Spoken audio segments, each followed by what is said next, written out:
Ladies and gentlemen, ATDF everything in that shelf presentation.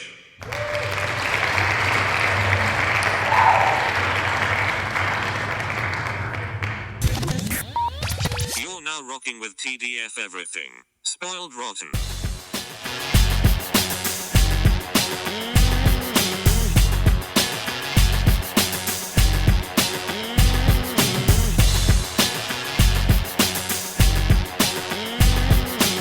Spoiler alert. Welcome and welcome back, everybody. Hey. It's me, Daniel, And this is Ban on Spoiled Rotten. on that shelf. Boom. Well, we're here. Another very cool guest, Adam Scholes. Thank you very much for being with us. You're from the Springfield Googleplex podcast, and we are honored to have you on. Oh, thank you so much. I'm so honored to be here. And I'm also honored that you pronounced my last name properly, because I don't think anybody who hasn't met me in person and had me correct them has ever nailed it on the first try. So. Oh, I'm going to be honest. I was going to go with Scholes until I listened to your podcast. Okay, well, there you go. While I was trying to post it, and I believe Nate said your name properly on his episode. So yes. I would have felt bad if I got it wrong, because I looked for it. No, I appreciate that. It's funny, like my everybody has gotten my name wrong for so long that I just stopped correcting people, and I let my friends do it. So Nate has probably corrected more people than I have, just because I'm like, I can't be bothered anymore. So yeah, I know. I'm glad I got that right. I took a swing. I was gonna just say your first name. If I'm being honest, I was like, no. I worked for this. I'm gonna try. Yeah, you nailed it, man. Yeah, thank you. Nice. Just in terms of where we are, I think this is the first day that SAG-AFTRA is negotiating with AMPTP, so that's good.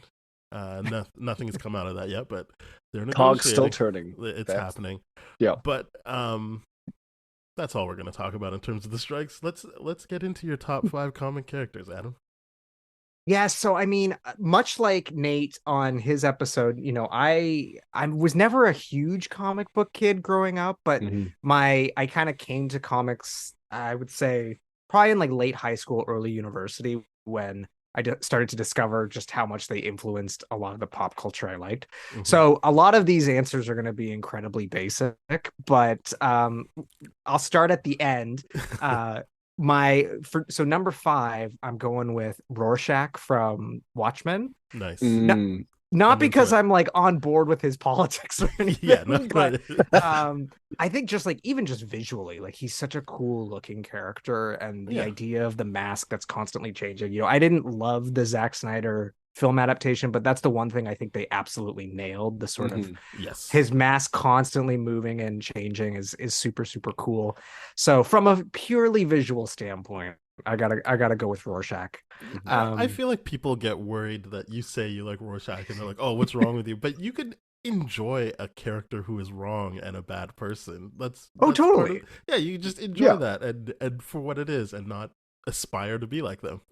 Yeah, and people say they like the Joker all the time. Totally. And Rorschach is arguably one of the few characters in the book who is kind of correct in most ways. Like, I guess like politically he's maybe not, but like he's sort of, he's the one who recognizes what Veidt is saying is actually like true, and he's on to something. He's almost there. Exactly. And that's why and that's why he has to get vaporized in the end. So okay, that great start, Rorschach. And so number 4 is I don't know if this technically counts as a comic book, but because it's French, Belgian, but I'm going with Tintin. Nice. That counts. Growing up, I loved the animated series that I think it was on at like 3:00 on global television when we were kids. And I was always so excited when it came on. And I was in French immersion in grade school. And so whenever we would go into like the library and you could find like a Tintin book, you got really excited because like they were kind of a comic book, but they were I guess technically what we would call like a graphic novel. I think in France they're referred to as like photo roman or something. Mm-hmm. But it was always exciting because you're like, oh, this is technically allowed because it's in French, but there's lots of pictures, so I could totally understand what's going on. And also being a ginger, I have to. It was always nice to see some representation. So yeah, it's funny to say that. Yeah, sorry, go on. I was gonna say it's funny to say that because I was also in French immersion in grade school, so it was like, you know what, Tintin and Archie, both redheads. I'm like, I can. You're gonna let me read this because it is in French right now. Yeah, mm-hmm. And I'm same there, not with immersion, but with just I'm like, this counts. This counts technically. So screw you, madame.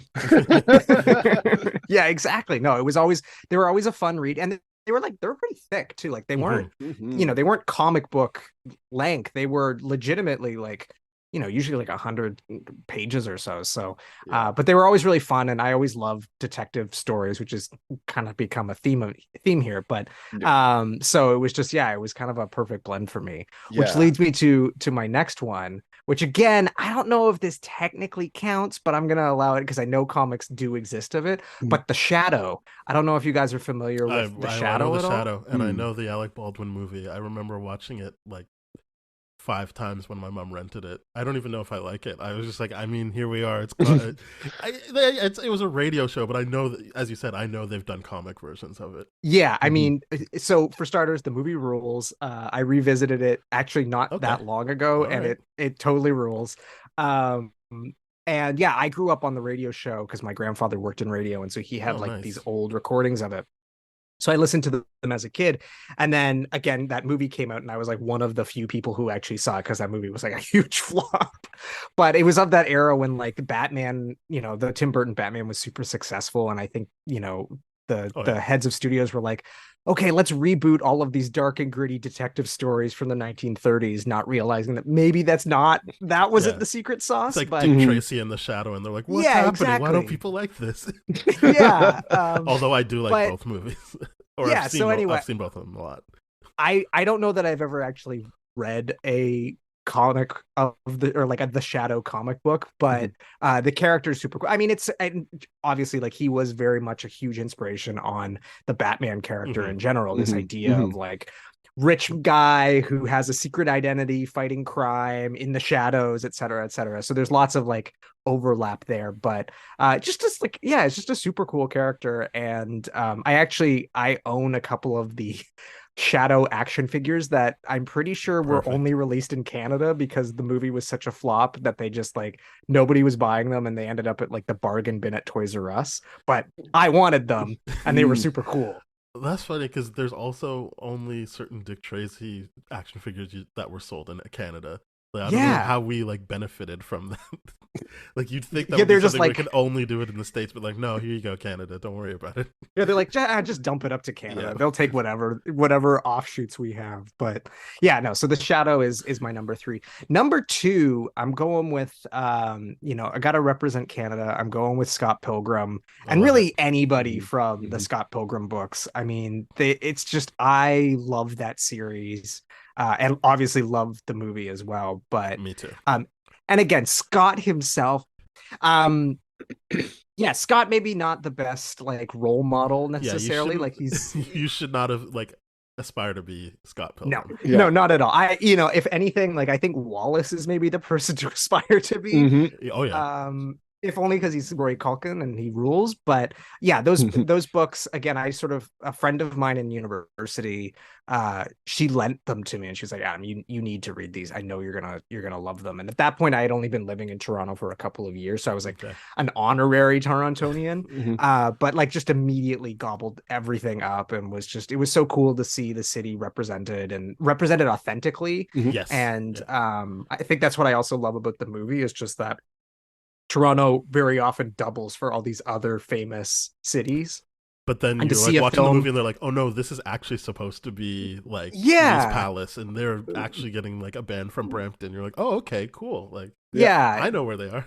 Exactly. So That one holds a very special place in my heart. Yeah. And then the Scott Pilgrim thing on that note too, the video game adaptation of it is yes, wildly good. Like to see Toronto in a video game is equally awesome. You're like, wait, like because there's games like Fallout where you're like, oh, this is just like post-apocalyptic Boston. We know the streets. That's cool.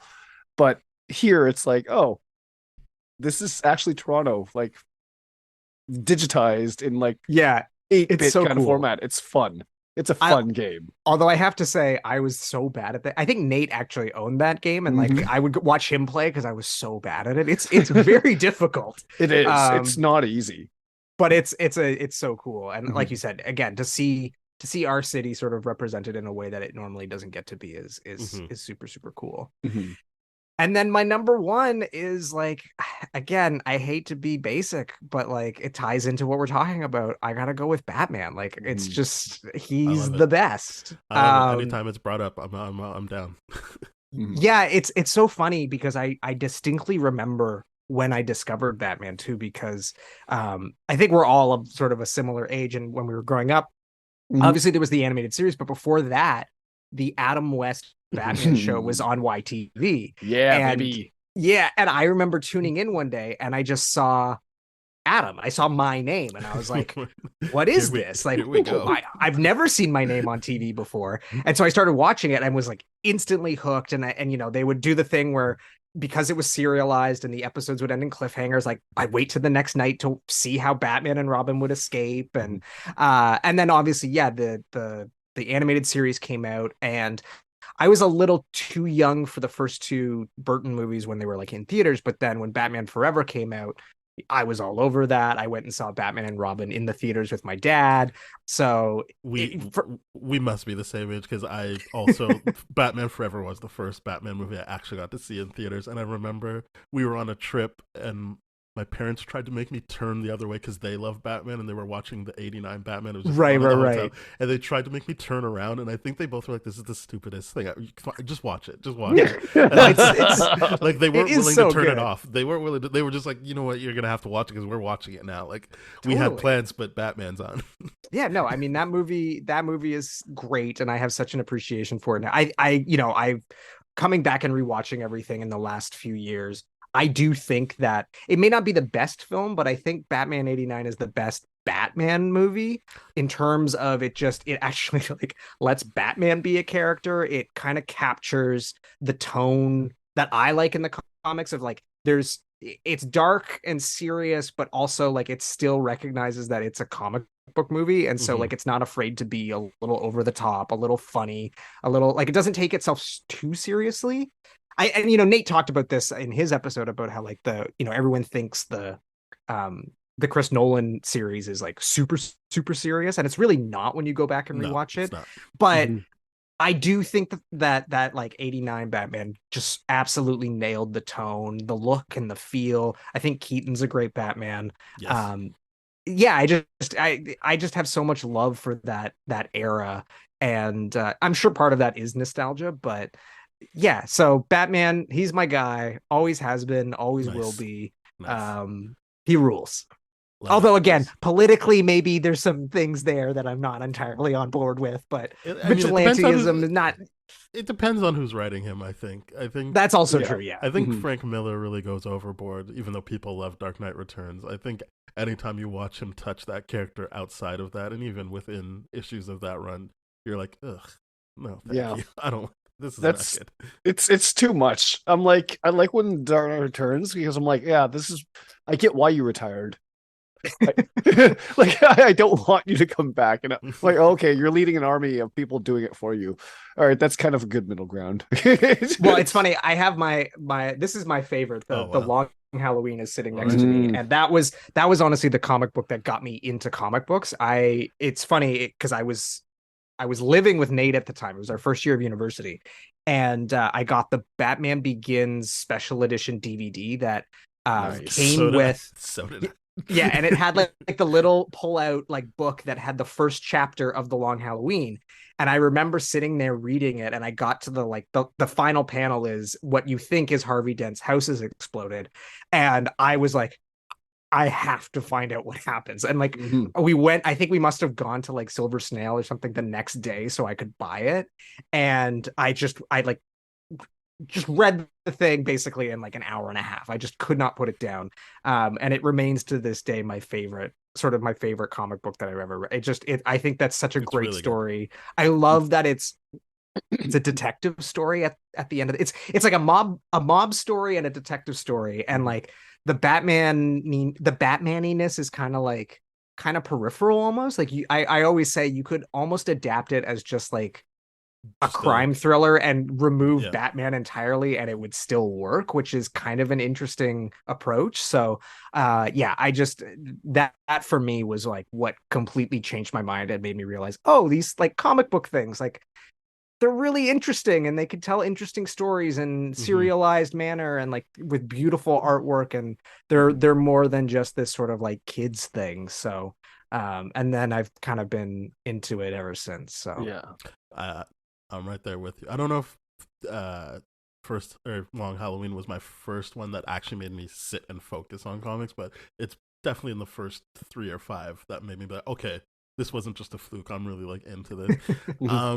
I think that's a good place to transition because I feel like it is a comic that has a heavy influence on a storyline in this movie, Batman: Mask of the Phantasm. Yeah. So yeah, I'm assuming we all were revisiting this, but Adam, we'll let you start. How did it feel to watch this for the episode?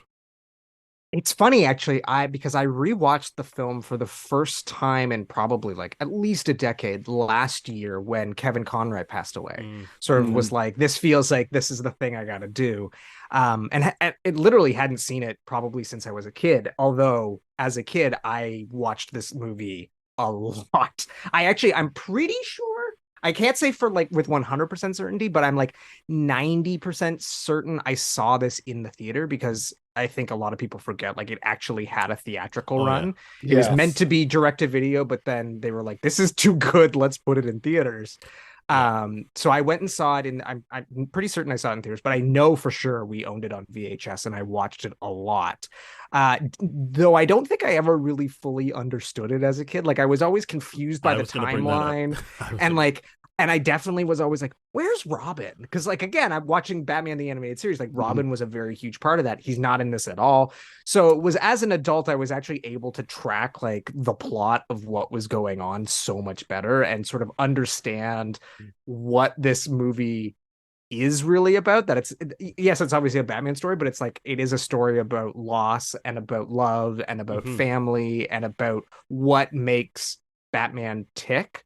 So yeah, rewatching, and I rewatched it on Friday night. I checked out the new 4K restoration that just dropped. Nice. It looks so good. I mean, it always looked good, but like I don't think I ever really grokked how good it looks.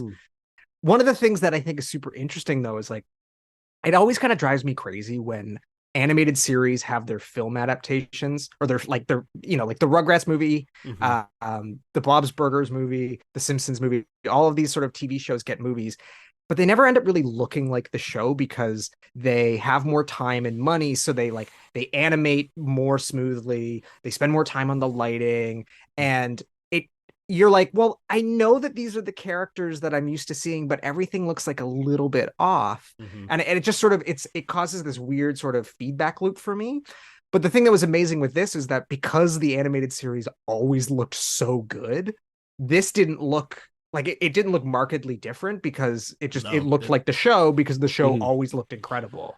Yeah, I had very similar. I'll let you go. But yeah, I just want to say I had very similar thoughts to you, especially in the wow, this just looks like the show in a good way, not in a like but I do know they had an 8-month crunch. Like it was actually from beginning to end only 8 months they had to do this, and they were just that wild. They were not that pleased with that because that was a studio decision, and they were like, what? But they put out a good thing, but that was heavy crunch for them. That's one hell of a product that they put out because wow, did I enjoy this. Like it's a wild ride of like just this is good storytelling, the psyche of Batman, the origin of it. I'm like, at any given point in time, if you hadn't seen this, you could have been like, oh, this is the prequel to the animated series, and you would have been right. And it's like it's amazing. The only thing that sucks about it is like you never see Phantasm ever really again, like ever. Mhm. And I'm like, oh, I really wish you kind of do. But She is in she's in either Batman Beyond or one of the Justice League episodes. Oh, okay. Really? There's a you watch her. She's supposed to kill somebody, and she's like aged, and she remembers Bruce, and she's kind of like, Oh, interesting. I'm not gonna do it. Okay. But I was reading up on that, and to answer your question, Robin was in university. They did a comic about it to like bridge. Oh, he okay. was just away at college. Right, yeah, because I guess, yeah, I mean, most of the film takes place. This is the thing, and I will say, like, it is even as an adult, it's still a little bit confusing. But like the obviously the flashback stuff, it makes sense why Robin's not around. But then the sort Yes. of like present day, I just assumed that it was still like relatively early enough that maybe he hadn't met Robin. But I again, like that's fine. I don't think they thought this was going to be a season 4 episode. Like they were going to do it over. oh wow, Like it was supposed to be in continuity with the show. interesting. It's Okay, just wow, they never okay. like. I think they were like, this was so good, we don't really know how to like keep it going in the show. So like, Right. not a lot is addressed. But yeah, for me,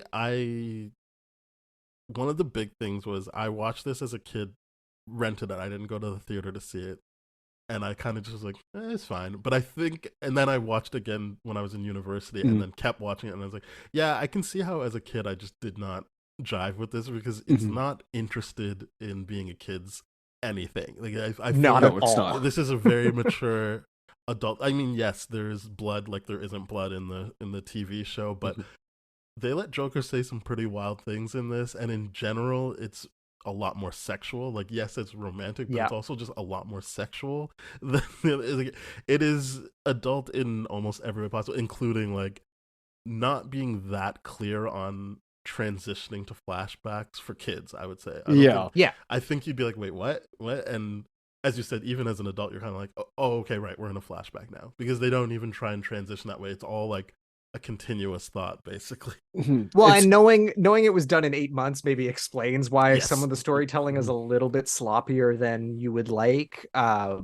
Because yeah, I imagine that if they had a little bit more time, they would have been able to better delineate. Okay, now we're in the present day. Now we're in the past. Like, but you're right. It is so much more adult than I remembered. Yeah, I think to not just talk about, they would like Joker made sex jokes was also, as you pointed out, both of you, that they really are getting into like what makes Batman ticks in a way that I don't think any of the other movies had up until that point. Because even though it's not great, Batman Forever really is like, hey, what makes this guy tick? But this movie was like, what I loved about it was you watch him legitimately be like, I will give this up for this woman. And not like in a Dark Knight Rises way where he's like, oh, I feel bad. Like, you just like, oh, I haven't started yet. And like, I didn't plan on being happy. I'm happy. And you're like, oh, that's what it would take for him to feel like he's happy. And then I just thought that was such an interesting way to like frame it. I was like, oh no, he's happy. So he's like, I can stop this. And then when he gets what he thinks is rejected, he's like, well, I'm never going to let that happen again. And it kind of just sets the tone for him every other time you see him as Kevin Conroy's Batman, even just how closed off he is. You're like, right, he doesn't want another Andrea situation. Like, he's just like, I'm not letting that happen ever again. Well, it's so funny because in your guys' episode about the Lego Batman movie that you did with Nate, you guys sort of talked about this notion that everybody says like Batman's a loner, and it's like this is the movie that really emphasizes that no, he's not a loner. No, he's not. desperate for human contact, and it's just he literally is torn because he says to Alfred at one point in this, he's like, I don't know how to make this work. I cannot be both Batman and Bruce Wayne. I cannot have someone to come home to if I'm out there every night putting my literally putting my life on the line for this cause that I've promised my parents I'll dedicate my life to. So I think that's what I found so impactful this time around was just like recognizing as you say, the sort of psyche of this character, which is what is, I think at the end of the day, always drawn me to Batman is like, why does this guy put on the mask and go and fight crime? Obviously, yes, it's like his parents were murdered, but at the same time, like that to me isn't enough to motivate someone to necessarily go out and become I agree. a costume vigilante. There's more to it there. And I really love how this film kind of dives into that. And especially like, I think, I've heard over the years people say like, oh, this is the best Batman movie. I don't know that I would go that far. No. I definitely think that, Kevin Conroy's performance is maybe one of the best Batman performances. Yeah. For me, again, and I'm sure like you guys growing up watching the animated series and then playing those Arkham, I in fact, Nate introduced me to Arkham Asylum, the first Batman the game. first one? Okay. Oh, And those games are good. He was like, dude, you got to play this game. It's a new Batman game. I'm like, okay, cool. And then like he didn't tell me anything else, and we booted up, and all of a sudden Kevin Conroy's voice comes out of Batman, and I lost my shit. I was like, oh my God, are you kidding me? It's like, because that's when I read a comic, anything, like I hear Kevin Conroy's Batman in my head. He is to me the definitive Batman voice. 100%, and I think this is the definitive Kevin Conroy as Batman performance. He's just like, it's so good. Yeah. He's like, he's good in the show, don't get me wrong, but I think that there was just something about this performance that feels different, and I think everyone's really locked in, like, because I think it's even a different Mark Hamill performance, like as Joker.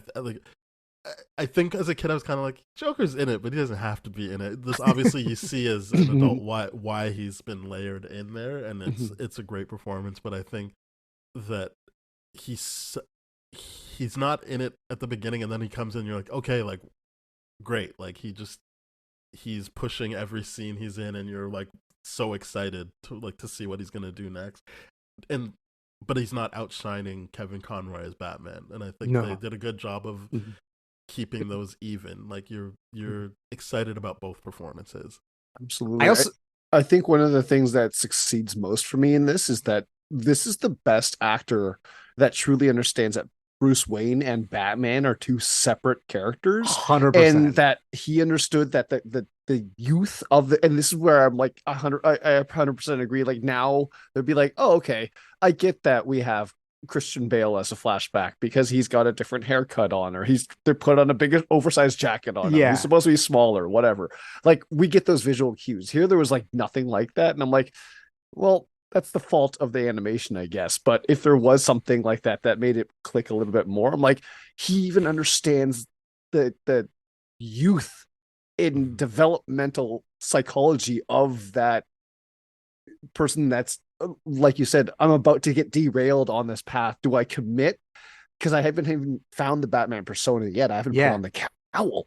And he's like, and that struggle, he understands. He's like, they don't even fear me. I need to get them scared before. Like I like that. But also I disagree. He definitely does look different in the flashbacks. That's how I was able to be like visually, oh, the haircut. But he does also kind of like, he also does kind of like youthen up his voice in a way, which is definitely different. Yeah. Which it's subtle, but it is there. And as you said, Ben, like I think that's always been the thing that I love most about Conroy's performance is that there is a very clear difference between Batman and Bruce, and not in a like silly Christian Bale, like I'm talking like this now, or like it's subtle, but like you always feel it. It's like it's almost like it kind of hits you here rather than necessarily here. This is an audio medium. I'm pointing to my heart and then to my head. But yeah, no, I all of the performances across the board in this are fantastic, and that benefits from the fact that they were, the show had cast such great like, I mean, absolutely. Ephraim Zimbalist Jr. as Alfred, like I love his portrayal of Alfred. I really like Robin. I kind of, as a kid, I was like, where's Robin? I miss Robin. And even as an adult, because I know everybody shits on Robin. I think Robin in the animated series is a phenomenal character. He's I love the way that he's played. I love the way that he's sort of used as like an audience surrogate to give Batman someone to talk to explain stuff to without it feeling like awkward and kind of like Basil exposition-y. So that if I had one complaint, like I understand why Robin's not in this, and the movie doesn't necessarily need him from a plot standpoint. I just kind of miss the energy that he brings to that dynamic or that relationship. If I were doing a top 5, Dick Grayson, specifically Robin or Nightwing, or even when he's Batman, is my second favorite comic book character ever. Oh, there you go. I am a big fan of Dick Grayson, and especially as he's portrayed in the animated series, like that 2-parter they did where they show you his origin. Oh my god, that one's so good. They gave the gangster in the parking lot his line from that episode where he's like, "This time I got you, you stinking." Like that was what Robin said as he was going for his killer or his parents' killer, and I'm like, oh, all right, interesting. This that's probably my only version of Robin that I like. Everything else, I'm like, oh, yikes, get me out of here. But it is the animated series that makes me like Robin. Yeah.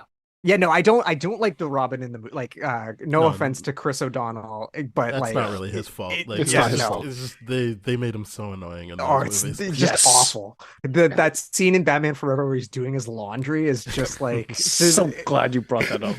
It's so bad that I loved that movie as a kid, and as an adult, I can barely get through it. I find it. I know Nate says like, oh, they're fun, they're campy. No, it's rough. I haven't man. got back to. We did Batman Forever with Rachel from Contra Zoom Pod, but I have not done Batman and Robin yet, because I remember that was a movie, seeing it in theaters, where I was like, wait, do I not like this? And that was at a time where I liked if I went to a movie, I was like, yeah, great. But I came out of that one, I'm like, wait, I don't know. Like every movie was a 10 out of 10. I'm like, is this a 6 out of 10? I don't know. Like I don't think I like that.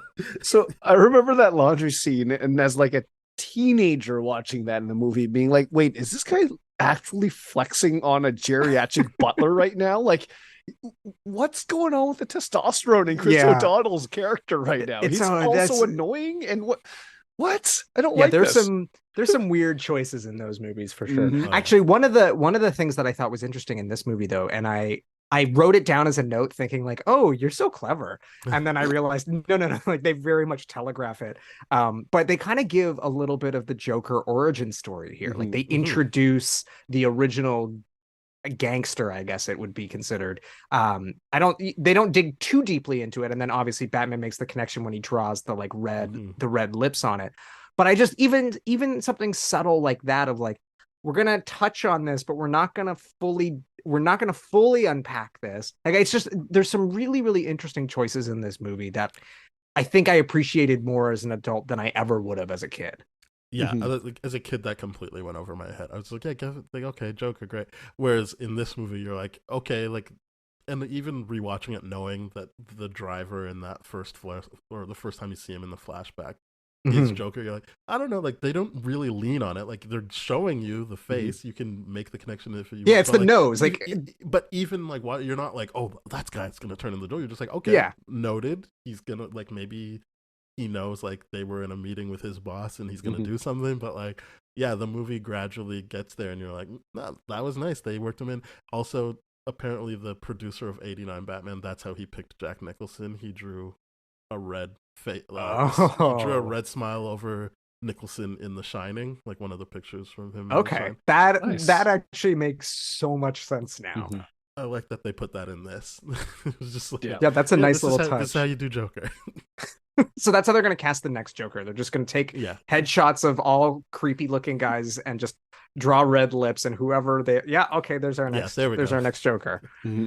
But yeah, I as I said, as a kid, I was kind of just like, oh, whatever. But as an adult, I really like that it's like, because everyone knows Joker and Batman are so tied, that it's interesting that he's tied to this very like painful part of Bruce's history as well. Of, like, losing this love, and they were all around at that time, and that they all are they're all motivated by that period of time in this movie. And I like that so much more than the '89 Batman idea of like the Joker is the guy who killed his parents. Like that always seemed like a bit of a stretch to me. Like it works, but it's almost too like yeah, it's just too coincidental that like and then so he created Batman and then Batman created the Joker. Like That's I a like great line that there's in the movie though. Hey, how Yeah, childish can you get?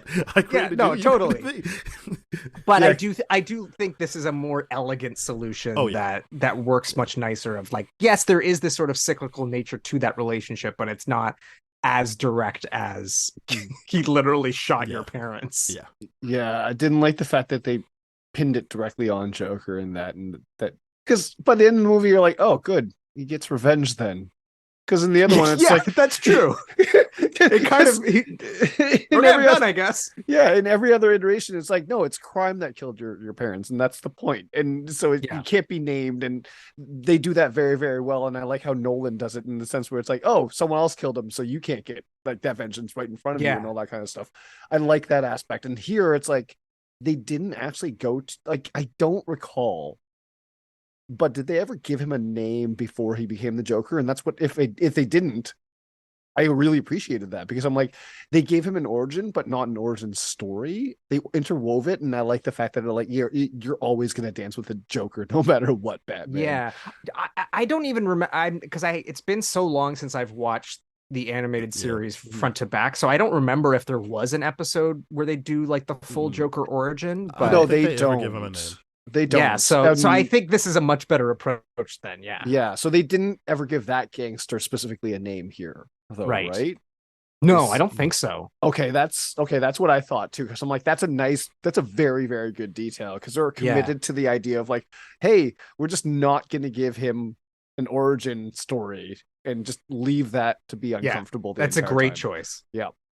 It's so funny. We were talking about vengeance, and there's that great line that Batman says to Andrea of like, what will vengeance solve? And she's like, you of all people should not be asking that question.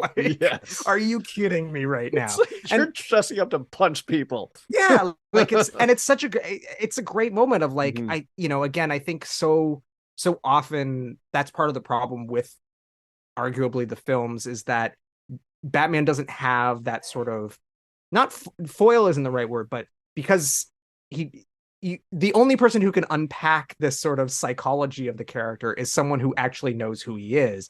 And I guess the Nolan films like Alfred occasionally sort of does that, but I think that's this brilliant choice of like Andrea realizes that Batman is Bruce and therefore she can kind of call him out on his bullshit throughout all of this. I love how casually she's just like, oh yeah, nice to see you again. I don't know if I would have gone with the kid. Like stuff that just wouldn't have clicked for me as a kid. Just that she knows him so well that she's like, I get it. You did the Batman thing. Good for you. Yeah, but like totally.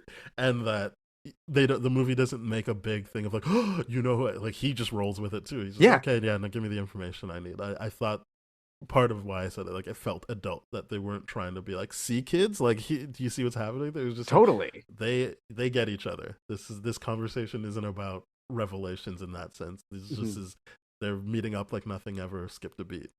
Yeah. And the great thing about that too is like seeing that love develop for them and seeing how Bruce was behaving at the party and like the drink thrown on him and all that kind of stuff, and how he was like literally like described as a playboy in that scene. I'm like, no, I get how Andrea would like really, really get in his head with what she did, the psychology of it, now knowing all this kind of stuff about like that kind of seduction tactic of like why that would work so specifically on Bruce. Because I'm like, oh wow, this is legitimately like when he does like I'm happy now. I'm like, I actually believe it. I'm like, you are definitely love like in that like toxic love kind of thing going on right now, and he would definitely abandon everything. It becomes eventually toxic at that point. Well, they're get to murdery stuff pretty fast. Well, I will say though that scene. I think you're mixing up because of the flashbacks and the timeline. In the flashbacks, that's just they later on in the movie show you like those weren't tactics. She's genuinely devastated that her dad fucked up her life by making the decisions he did, and she has to leave. So everything of that is genuine. So I wouldn't classify that love as toxic. That was just they actually saw each other, found each other as their people, and then they were. But the beauty of it is that he doesn't know that, right? Yes. Like and the movie never gets to that. Yeah.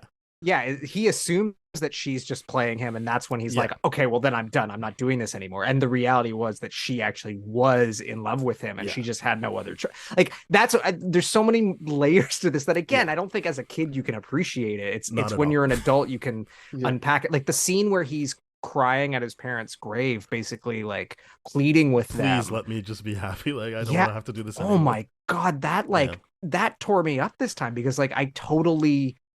And part of this is due to Conroy's incredible performance, and we haven't really talked about this, but like the direction and for lack of a better term, cinematography here. You know, the way that they show the grave and the angles and they're using and the lightning, it's so effective. Like this is not just like a kid's animated TV show turned into a movie. Like this, to me, this really is cinema. Like it's worthy of its theatrical release because they really are trying to play with the sort of language of film to get to the sort of emotional character that in a way that you just can't in a 22 minute episode on Fox.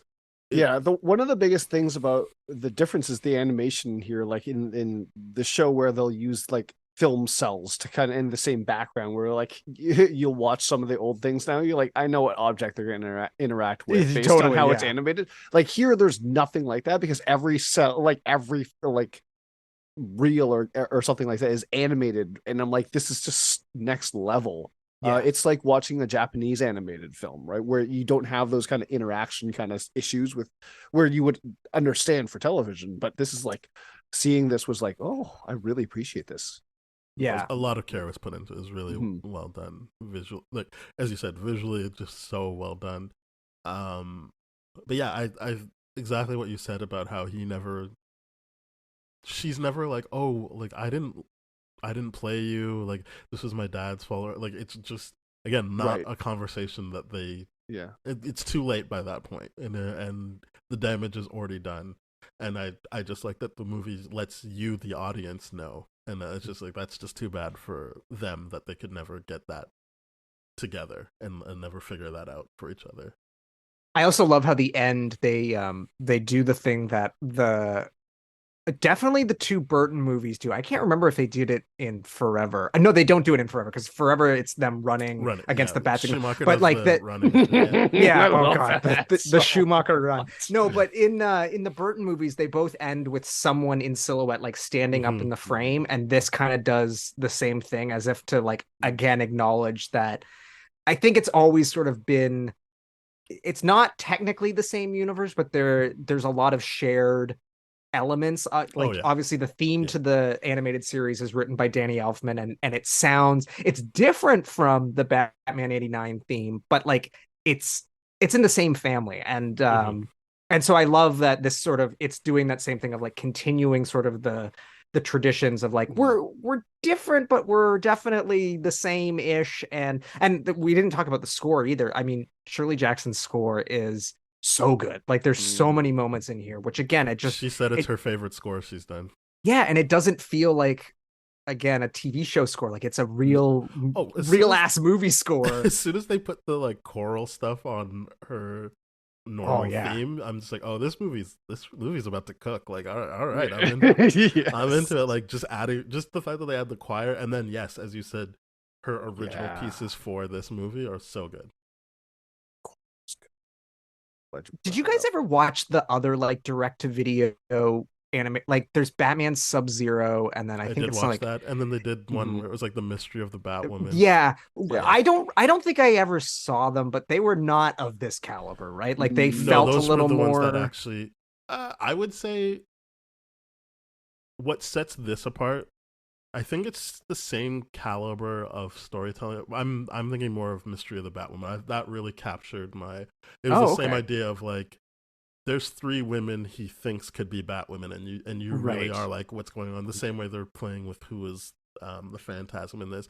But I think what sets this one apart is I think they're all pretty adult because they knew they weren't going to air them as episodes. But this one feels like the only one of the three we've mentioned so far that could have done you could have just done this live action. There's nothing specifically cartoonish about Right. this, other than when Joker's flying around in his jetpack.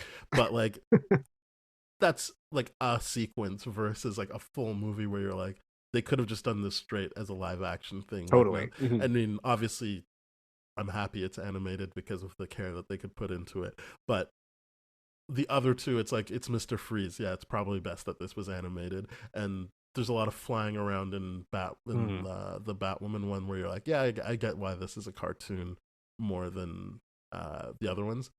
So I think those are what make them feel less than. Whereas I still think the attention, because I think at that point they still have Paul Dini and Bruce Timm who are working through it, and they care about it so much that it might not be as good as this, but it never feels like completely in a different class. And then I never saw. I know Nate talked about being a big Batman Beyond fan. I was never really into that, and I never saw because what is it called, Return of the Joker or whatever. Oh, that's amazing. Which famously has like there's like an R-rated cut, which always blew my mind. That it there's is like intense. Is it really? Okay, so maybe I'm gonna have to track that down. I think R-rated might set expectations that won't be met. Right. I think that it is truly disturbing what they do to that kid in the. It's. I mean, just so you know, it is. They're riffing off of Death in the Family. Like, okay. So like, it is that story. Interesting. I just spoiled a major plot point for you, but it's that storyline in Batman Beyond. So it's not like acting like, hey, this is happening for the first time, but knowing that you kind of know where they're going and how it could have got the R rating in terms of what needs to happen in that. If anything, it's just saying like this is definitely not a Saturday morning cartoon adaptation. This is this is an adult story. I think it's worth your time if you like that storyline, but I also think that what makes it worthwhile is you're not just watching an adaptation of that, because it is specifically Bruce Wayne and Terry McGinnis versus the Joker, and so you get to see how Terry McGinnis deals with the Joker versus how Bruce Wayne deals with the Joker. Interesting. And I think that difference is very well executed, if not for the whole show, at least for that storyline. Okay, well, I'm gonna have to check that out. I don't know if it's as readily available anymore, or it used to be one thing that I felt like I could easily watch, and now I don't know how to get to it. Hard to find a stream or anything like that right now, but like I will say DC does do their animated movies, like they're all bangers to me. They're so consistently good. Like every single one of them's got an element, a sparkle to it. They just consistently nail the animated storytelling department so well. But you know what drives me crazy about them? Kevin Conroy and Mark Hamill aren't in them. Like I know that's nitpicking, but it's just like, I'm with you. The only sub they had that I accepted was Bruce Greenwood as Batman. I was gonna say Bruce Greenwood sounds enough like Kevin Conroy that sometimes I'm like, wait, did they get Conroy for this? And then I'm like, oh no, it is Bruce Greenwood. But and when like what's his name? The guy who voices Bender on Futurama, like he plays the Joker. He does like Joker sometimes, and I'm like, this sounds like Bender doing the Joker.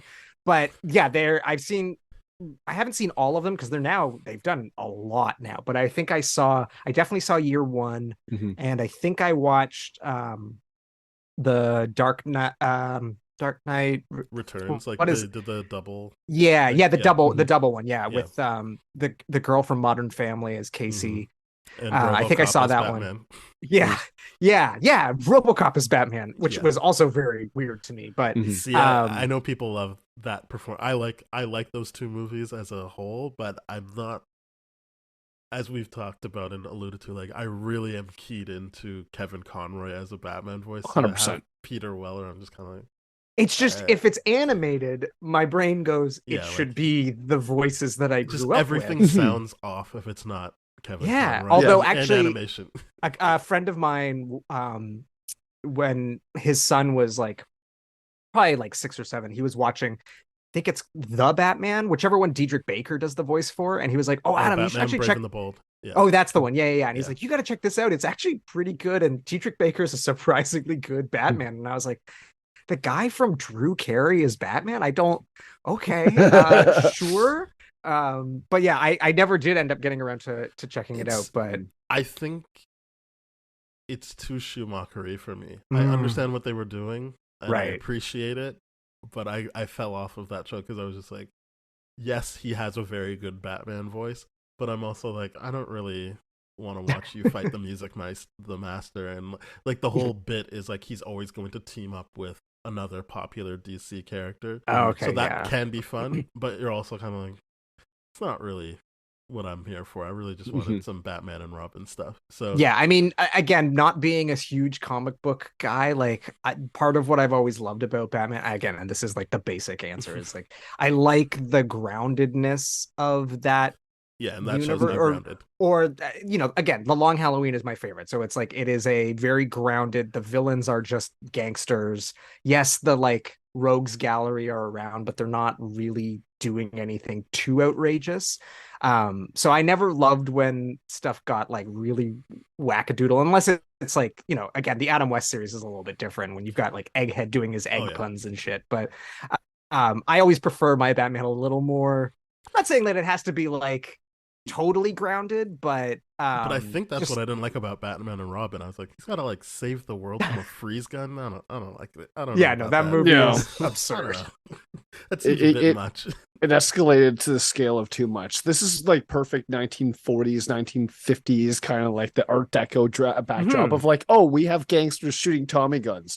And I made a special note of bringing this up. There was that one scene where it's just Bruce fighting in front of Andrea, and it's the three bikers. There's just one guy with a chain. Not the chain. He's got that thing like you beat someone over the head. Yes. Oh yeah. That freaking club thing. Like, where'd you get that thing? Like, I don't know what that's called, but I think they're called.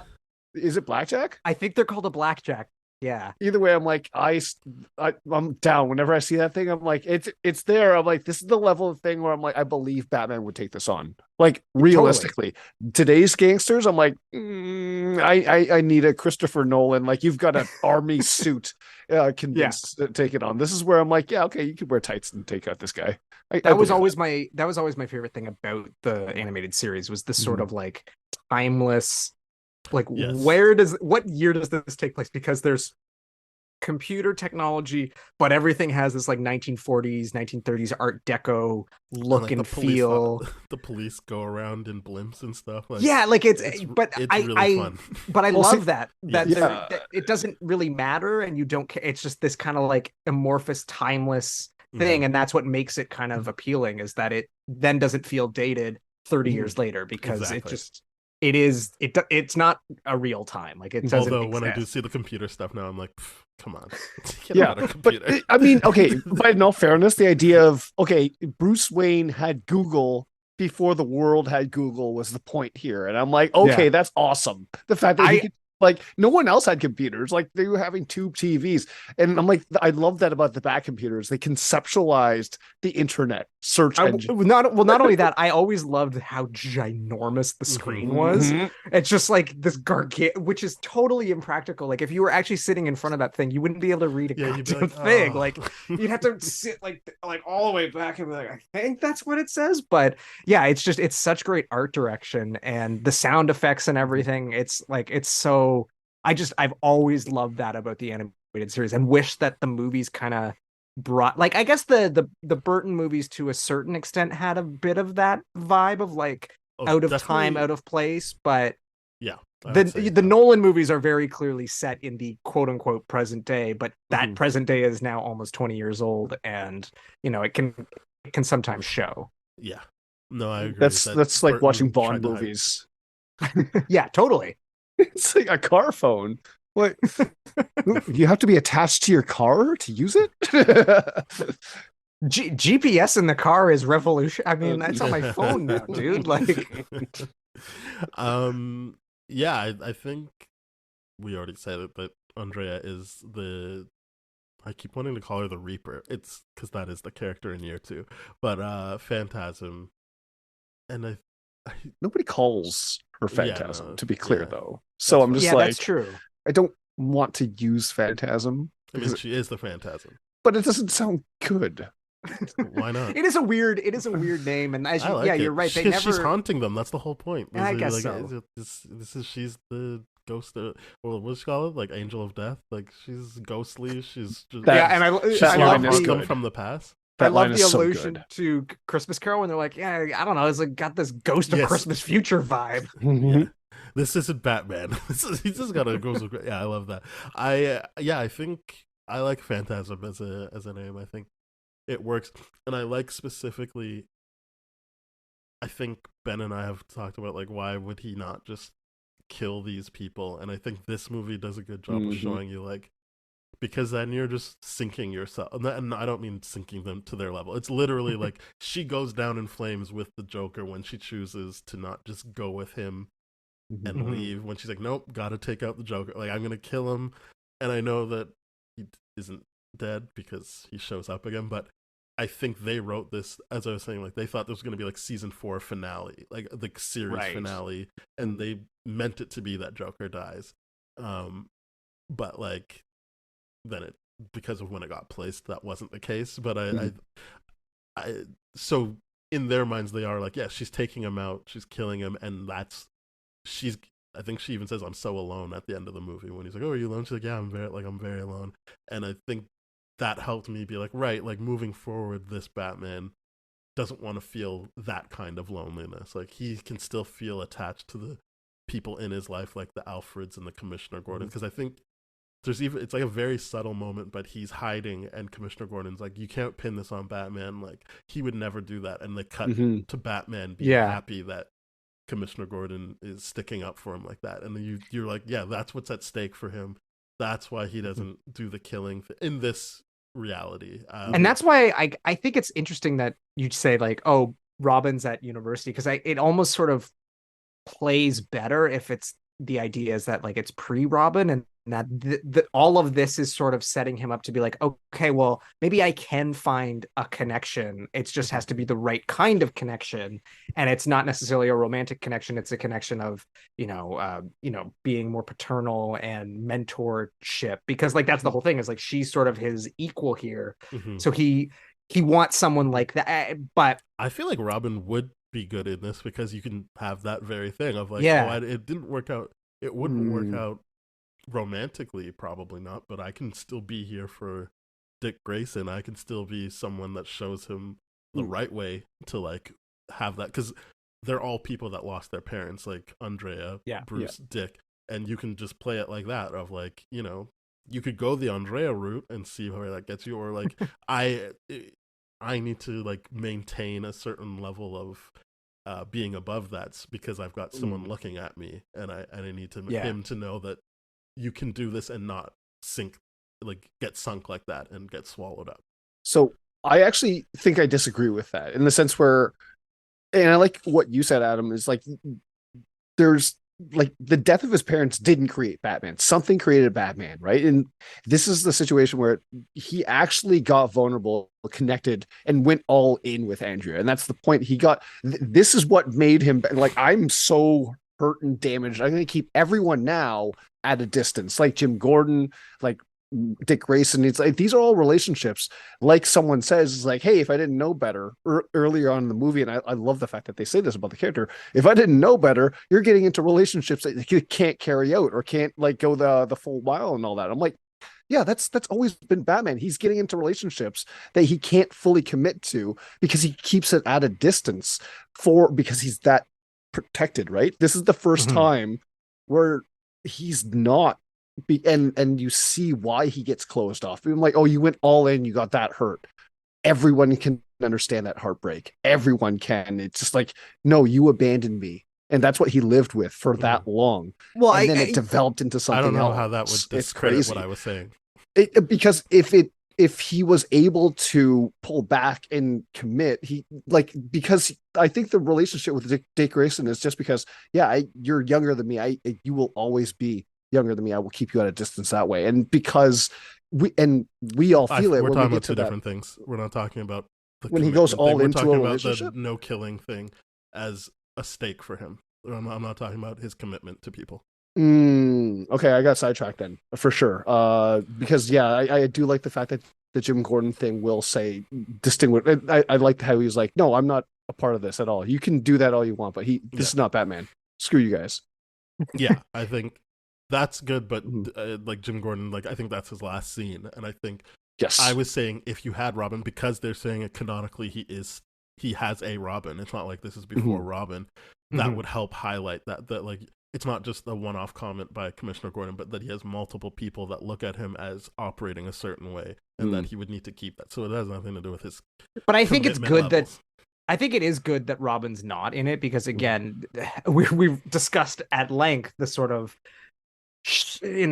loosey goosey sort of somewhat messy plotting that I think if you had added that in there, certainly it would better help. It would perhaps better differentiate the two timelines. But I think adding that extra layer of character motivation that you would have to unpack would just sort of muddy the water even more. Like I think it is the right choice for Robin not to be there. It's interesting that canonically Robin exists within this timeline because, like I said, I think my read was always that this was sort of again like maybe before year Robin. 2 or year 3 before that the whatever it is, on the wings of I can't remember what the Robin episode is called, Wings? but on Leather Wings. No, that's just the first episode. No, that's the Man Bat episode. Yeah, that's the Man Bat episode. But whatever that, they have the episode where they introduce Robin. So like in my mind, the timeline goes like this episode, then that happens, and it's like he sort of developed this. The heartbreak has said, okay, well, I can't get involved romantically, but then when he meets this young Dick Grayson character, again, it brings back all the other past traumas. But so it is interesting to me that canonically Robin exists in this universe and we're just not seeing him. But I think it works both ways. And that's sort of the brilliance of the film, is that it allows you to read it any number of ways. Because I like that he's not here because I'm like, oh, I do get why he goes all in on this relationship. And like every other relationship, he will continue to be a dick to, for lack of a better term. Like the way he treats Alfred in this, and like Alfred's performance is like he genuinely is trying to be like, no, like stop doing these dumb things. Like just I care about you. Stop doing this. And he's just like, no, I'm gonna be a dick. Like he always is. I mean, the Alfred relationship is one that I don't think actually, I hate to say it, I feel like the Zack Snyder, the Batman v Superman Dawn of Justice or whatever the hell it's called, I feel like that did a decent job of the Alfred and Batman, although I've only seen the movie once, so I can't, maybe I'm misconstruing this, but that's sort of a relationship that I would love to see unpacked more, because like there's so much going on there, and as you say, like his relation, like the way Bruce treats Alfred and that Alfred will never abandon him is just like, it's there's so much there to unpack that I understand why the movies don't get to it, because like that's not very, you want to get to the shoot 'em up and the pow pow, but yeah, I don't know. I think Nolan did a good job of really, like, Michael Caine is like a top tier Alfred, because you really are like, from the first movie, him being like, so you're never gonna give up on me, and he's like, never, and you're like, yeah, because this is his kid. He couldn't. Yeah, it's not like the Schumacher thing of like, and the scene, don't worry, I have a niece. No, he's like, no, you're my kid. I have a niece and a computer backup of myself. No, that scene where he gives him Rachel's note and sort of says, like, explains to him, or doesn't give him the note, but says like, no, she didn't choose you, and I burned the note. Like that scene is pretty heartbreaking. I don't love that movie, but that is. I was gonna say it's a shame it's not in a stronger film, but I think they really did unpack the Batman the Bruce Wayne and Alfred relationship. What you can get out of that in the Nolan trilogy. For sure. Yeah, because I do like how in the animated series, how like Batman will continue to be a dick to Alfred, but Alfred will give it back to him. Like jabs where it's like, I'll draw you a bath, and it's like literally drew a picture of a bath. And then like, in this movie, when he's like, this is what we're doing. When the TV's like, no, this guy's like insane. It's that Reeves character when he's like, this guy's insane. He's unhinged, and he's like, what is he talking about? And you're like, your outfit, and I've just cleaned your outfit and your bombs and stuff like that. Yeah, exactly. And again, they do a nice thing of a subtle smile from Bruce Wayne as he understands he's being made fun of, and then he tries to give it back to Alfred. But like, yeah, I thought they did a good job of subtle moments of like that, of like it's why I like this as a Batman performance, like you said, of like he's not just doom and gloom, like he's taking in information and processing it, and he's happy when Commissioner Gordon sticks up for him. He gets the humor of Alfred being like, oh, "You're not unhinged. You just have like a whole like suit where you beat people up and you have explosives. Don't worry about it." That's why I love Conroy's voice acting, specifically of Batman, let's say in his like university era. Because you could hear the subtle tone of insecurity in that kind of person, when where he it's says like it's jujitsu, and he's like, "You're like, yeah, this guy's like, he's projecting." yeah, he's definitely like, oh yeah, put it on, bud. Put that Axe body spray on a little bit harder. Also, I like that they pointed out that they purposely had him doing taekwondo and that she uses jujitsu on him in that moment. Yes. So he doesn't even know what he's doing. He's just like, he's just throwing it out there like it's jujitsu. And she's like, right, here's jujitsu. You're doing taekwondo. The other thing I noticed, going back to sort of like the beauty of the art direction and how well animated this is, I don't know why I noticed it, but they all have the right number of fingers. Because like in animation, normally they do like 3 fingers and 1 thumb, whereas like I distinctly noticed here full normal human hands, which was like, again, it's just like one of those subtle details that just elevates the whole thing. Didn't notice that. That's good. I was really happy that they, as you said up top, like kept the style of the Batman animated series. It felt comfortable, and so you could really lean into the story they were telling instead of, as you said, like, hey, they tweaked it a bit. So other than they put a lot of CG in the top. The opening titles are the only thing that sort of felt like okay, this looks weird. But once it gets to the actual characters, you're like, yep, this is how you draw Batman for this, and all of that is good, as you said. Like, and I guess as I said as well, like it. Even the 5 fingers, you're like, yeah, they could have just done this as live action. This is just a strong story. It's nice that it's animated, and then you can do the Joker stuff at the end. But you could do most of this movie just as a live action movie, and I think I'm saying that as a positive, not as a why did they even bother. I very, very much agree. What?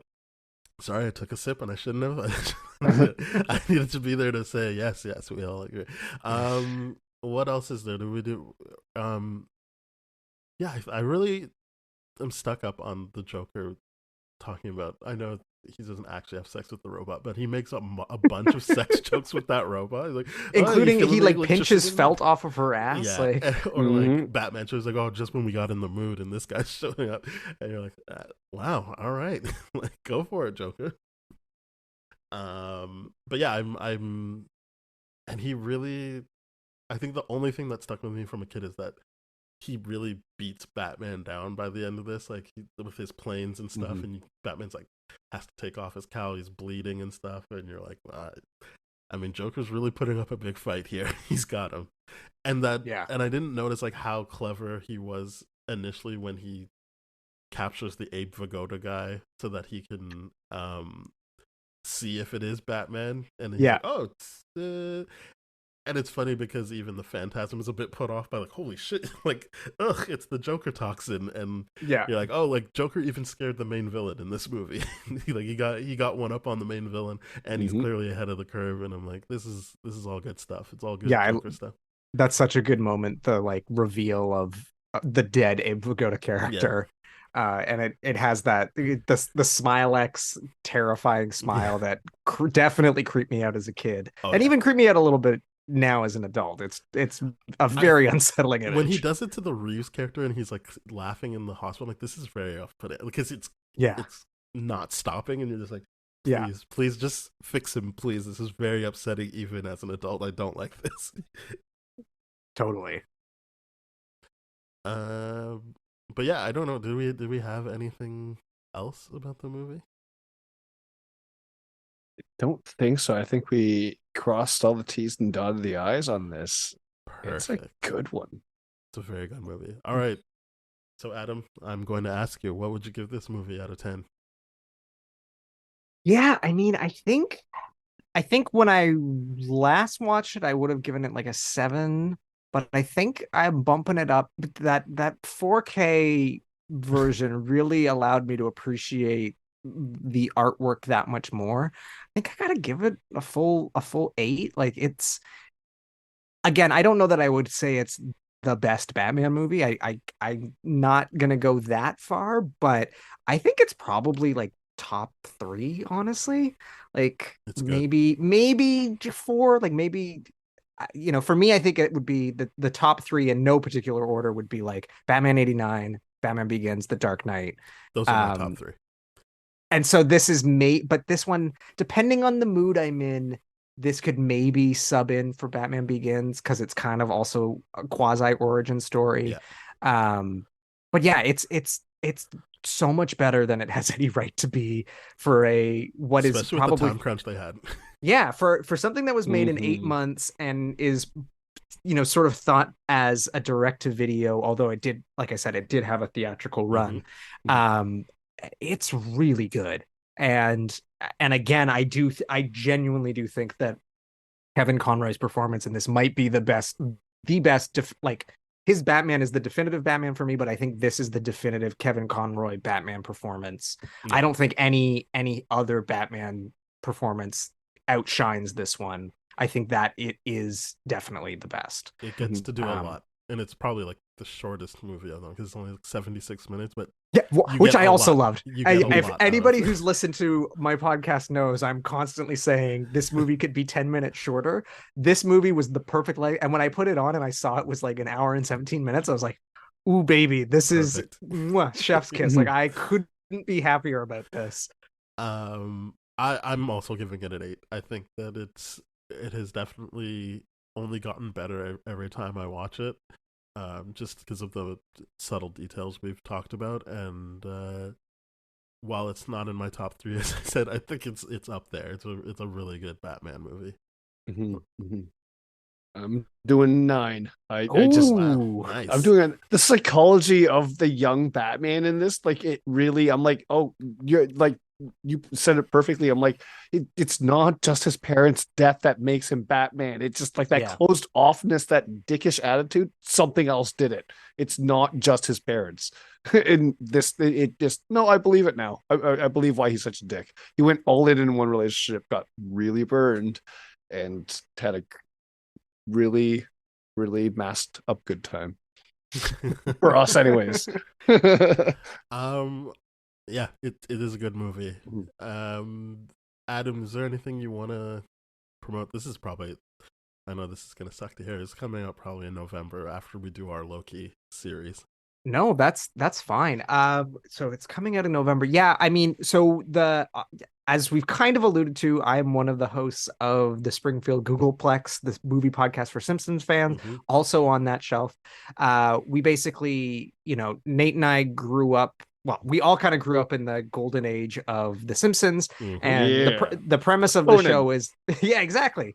The premise of the show is that a lot of these like incredible moments in cinema history were kind of introduced through parody on The Simpsons, and so our show basically goes back to those parodies and then watches the movies that those parodies were based on, and then sort of unpacks everything. So we should be, as if all is going according to plan, we should be in the middle of our 3rd season. I don't know what has aired or hasn't aired yet because spoiler alert, our show is a lot of work for us. Oh yeah, I was telling Nate, listening to your guys' podcast, I'm like, we need to step our game up because this is really well done podcast. There's a reason you guys have over 100 and some odd episodes and we're at episode like 16 or whatever we're at. It's a lot of work, but all this to say, even if we're on hiatus again or whatever, we've got a back catalog. Last season we did all musicals. So yeah, no, it's been a lot of fun. Nate and I have known each other for over 20 years now, which is very weird to say. But it's a great excuse for me to hang out with my best friend and talk about movies. And I think if you enjoy this show, you will hopefully enjoy our show as well. So yeah, be sure to check us out. People will enjoy your show if they even kind of like this. They're definitely going to enjoy it. I mean, if you don't like The Simpsons, then maybe you won't enjoy it. But but you guys do start off with Simpson stuff. Like I have your Thelma and Louise episode like fresh in my mind right now. Right. But you get into the movie, so people might just enjoy the movie you're doing. And That's true. Yeah, that's true. I think it's a great show. So well, thank you. That's definitely very give it a kind of you to listen. say. Well, it's true. Yeah, thank you very much, everybody, for listening. We're part of the That Shelf Podcast Network with other great shows like Springfield Googleplex, Contra Zoom Pod, Bad Gay Movies. So please go to thatshelf.com. You'll find those shows, our show, and more shows. We're also on tdfeverything.com/spoiledrotten if you want to hear our older episodes that aren't on That Shelf. And we're on Twitter, Threads, Instagram at TDFSpoiled. Our email is spoiledpodcast@gmail.com. And we're on all the podcast platforms, much like Springfield Googleplex. So please hit that up, follow, rate, review, subscribe to both of our shows if you're not already, and share the love with your friends and tell them about these two great shows. Yeah, thank you very much, Adam. Thank you guys so much. This was so much fun. I had a blast. All right, bye-bye. Cheers.